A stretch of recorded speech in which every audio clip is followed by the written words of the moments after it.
Our next legacy lesson is from another newly minted president CEO, Beverly Anderson. Yes. Ms. Anderson is president and CEO of Seattle-based BECU, the fourth largest credit union in the United States. A financial services veteran with more than 30 years of experience in leadership roles in the banking and payments industry, Ms. Anderson is responsible for all aspects of leading an organization with nearly 1.4 million members and $28.8 billion in assets.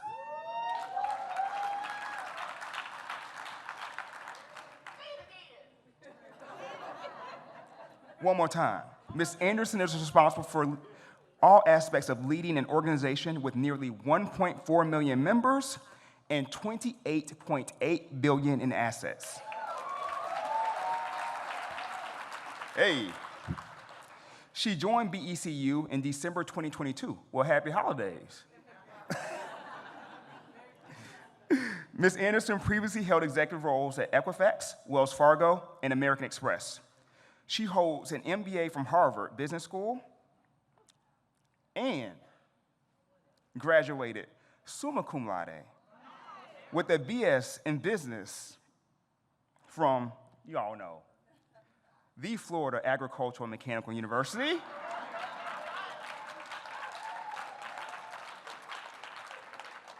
On the highest of 7 hills in Tallahassee, Florida, founded in 1887 as a state normal school for colored students. Another FAMU graduate graces the stage. Please help me welcome Ms. Beverly Anderson.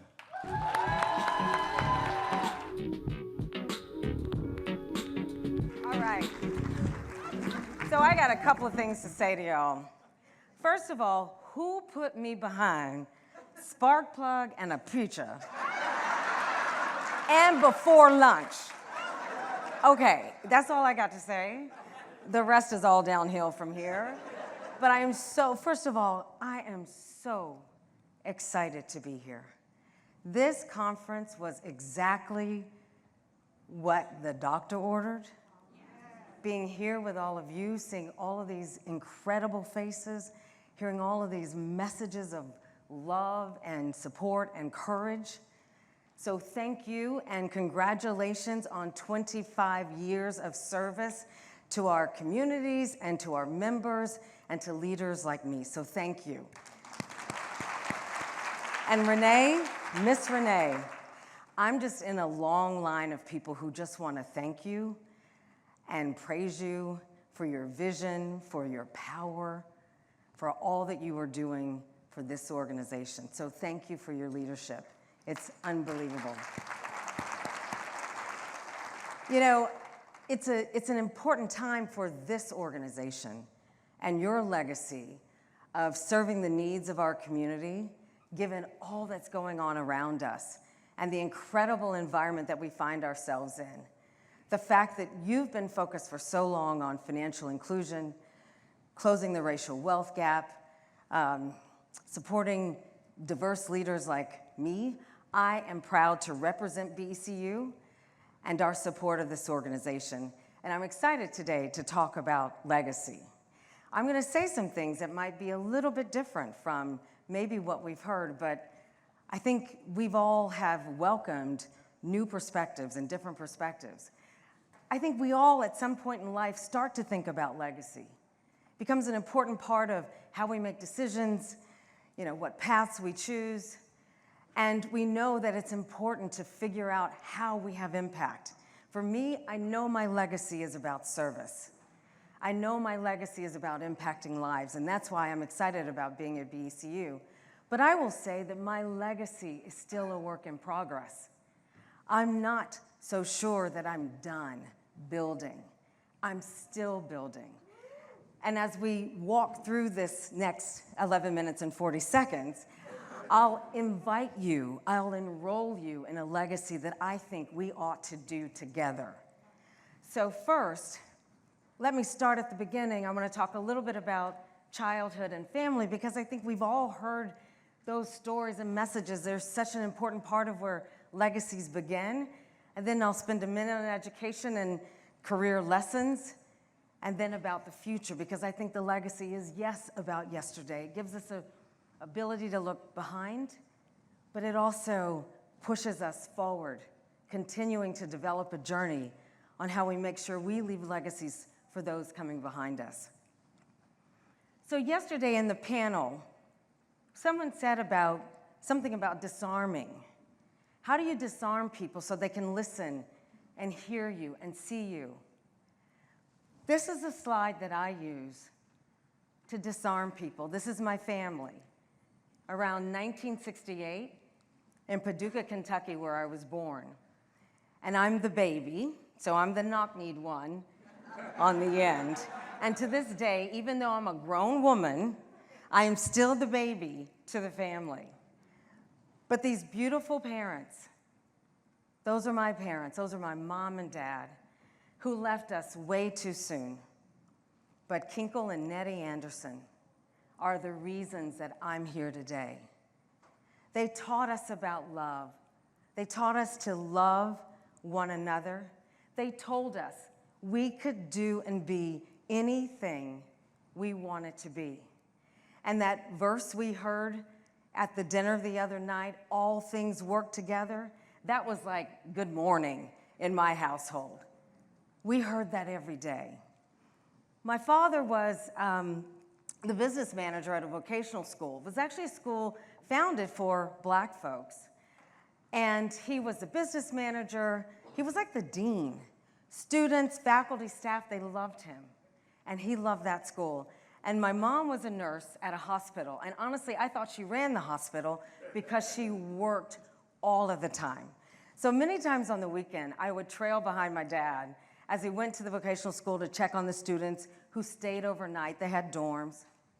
He would hand them money if they didn't have money to eat. And I'm telling you this story because years later, when he passed in 1998, I was cleaning out his file drawers. He had files on all of us. He was very organized. And I found his files. And I went through his file and I read a letter. I had no idea about this. But the school, which really served Black and brown folks, had gotten consumed by the Kentucky state school system, and it had moved to another part of town, got a brand new building, and it looked a lot different. What I didn't know was that my father was at risk of losing his job after he'd served for decades in this organization where people loved him, where he was like the mayor, not only of the school, but of our town. And he'd written this letter, and the letter said, if there's any way you can help me keep my job, my baby girl needs to go to school. She's amazing. If you ever met her, you'd know. She's gonna be somebody, and I have to make sure I can help her. That was in that letter that I never knew anything about. So I would see my father in this new organization, in this new building, and he always had keys. And I didn't understand it for a long time, but what I understood was he got a job. He was managing facilities after having been the business manager for all of those years. So my legacy is knowing that my dad, even at a young age, knew that I was gonna be somebody. And he's not here to see me, but I know he sees me. My mom was the firecracker. If my dad was the head of the household, she was the boss. We knew that what was on her mind, even if she never spoke a word.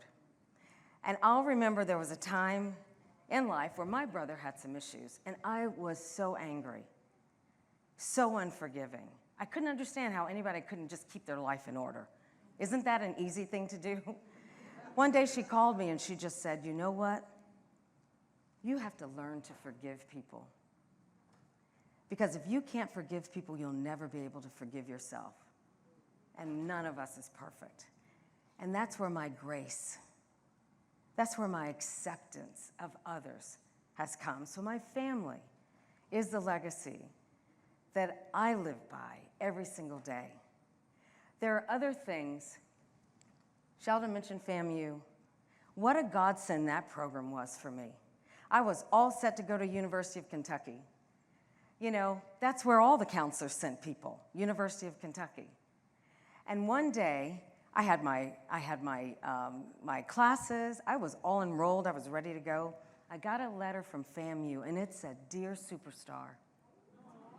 And I thought, well, if anybody thinks I'm a superstar, we gotta go see what this school is all about. I bugged my parents for days until we literally jumped in a car and drove 12 hours from Kentucky to Florida A&M to see this school. And we fell in love with that school. And that school gave me confidence. I saw other people who looked just like me, young, gifted, and black. And we were told that we could do anything. That school changed the trajectory of my life. Then years later came Harvard Business School. I never even thought about Harvard Business School. It wasn't on my agenda. It wasn't on my vision board. It wasn't anywhere. 10 years after undergrad, I finally got the courage to apply, and I got in.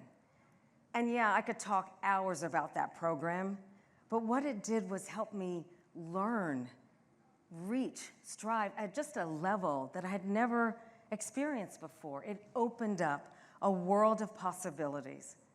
It showed me potential, what potential looked like, and that I could strive for it. So I move forward today to talk about where I stand because of all of those experiences, all of those life lessons.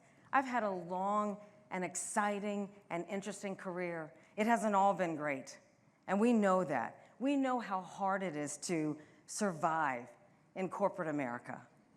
You know, every decision I made got challenged. Every level of performance had to hit the highest bar. And there were opportunities that I really feel should have come my way, but they didn't. But because of the legacy of my parents, because of great education, because people loved and prayed for me, I learned how to persevere. And so now I stand here as the leader of the 4th largest credit union in the country, in an industry, thank you, in an industry that so suits my passions around access and around financial inclusion. And I believe that the financial services industry has not done our best work yet. There are 63 million Americans who do not have access, who are underserved, whose needs are underaddressed. Half of Americans today are unable to absorb a $1 million unexpected expense without extraordinary measures. And 6% of the country have no access to financial services. They're in financial deserts. All they have are check cashing, pawn shops, payday loans. This is where the industry has to come together. The presentation this morning from the Federal Home Loan Bank was amazing. We need to take all of that knowledge, those white papers, all the work that we do, work the banks do, work and support from regulators and legislators, and we need to push forward on this mission of opening up access to all. And I believe that credit unions actually are at the nexus of this opportunity. It's the reason we are in existence today. And I think we're uniquely positioned to drive this work. One, we have the most incredible ground game in the country. Do you know what I mean by that? Our member-facing teams are the best teams in the land. Have you ever watched them manage our members, help our members? They're incredible. The second reason is that our economic model gives us the ability to be patient partners with our communities.